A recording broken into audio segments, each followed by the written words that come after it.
సరే చెప్పిందా కదా అన్న నేను నా కోసం పాట పాడేవారు కదా నువ్వు తమ్ముడు, ఆ పాట పాడండి.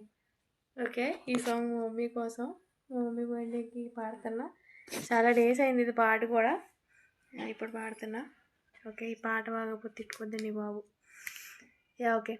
వందదేములే కలిసొచ్చిన అమ్మ నీలాగా చూడలేదమ్మా, కోట్ల సంపదే అందించిన నువ్విచ్చే ప్రేమే దొరకదమ్మా, నా రక్తమే ఎక్కించిన నీ త్యాగాలు నియమించునా, నీ రుణమే తీర్చాలంటే ఒక జన్మైనా సరిపోదమ్మా, నడిచేటి కోవెల నీవేలే, వందదేములే కలిసొచ్చిన అమ్మా నీలాగా చూడలేదమ్మా, కోట్ల సంపదే అందించిన నువ్విచ్చే ప్రేమే దొరకదమ్మా. సరే, ఈ పాట మీకు నచ్చితే కామెంట్ చేయండి. బాయ్.